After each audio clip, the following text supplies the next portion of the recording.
أعوذ بالله من الشيطان الرجيم. بسم الله الرحمن الرحيم.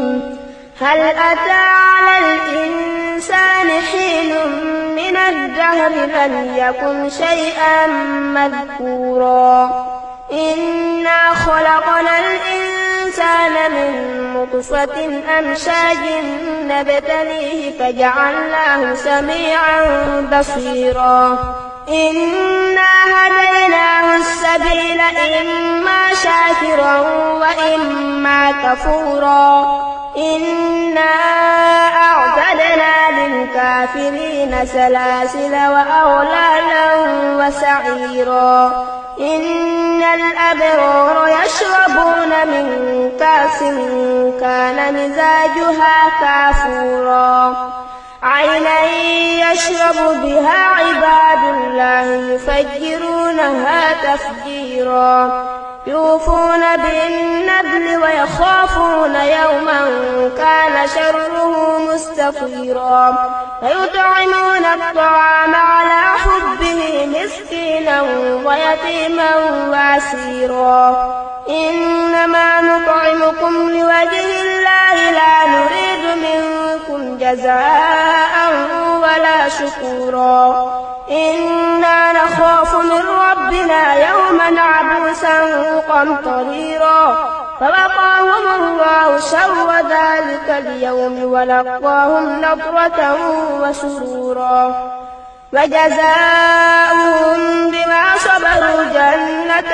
وحريرا متكئين فيها على الأرائك لا يرون فيها شمسا ولا زمهريرا ودانية عليهم ظلالها وذللت قطوفها تذليلا ويطاف عليهم بآنية من فضة وأكواب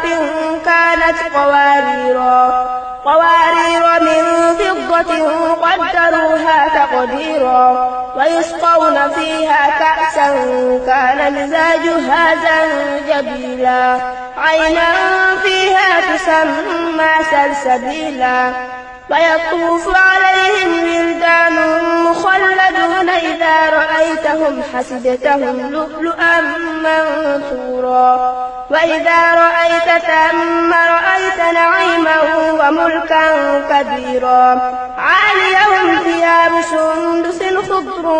واستبرق وحلوا وساور من فضة وسقاهم ربهم شرابا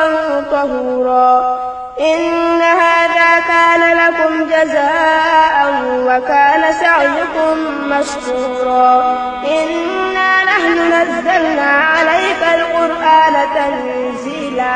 فاصبر لحكم ربك ولا تطع منهم آثما أو كفورا واذكر اسم ربك بكرة وأصيلا ومن الليل فاسجد له وسبحه ليلا طويلا إن هؤلاء يحبون العاجلة ويذرون وراءهم يوما ثقيلا نحن خلقناكم وشددنا أسرهم وإذا شئنا بدلنا أمثالهم تبديلا إن هذه تذكرة ومن شاء اتخذ إلى ربه سبيلا وما تشاءون إلا أن يشاء الله إن الله كان عليما حكيما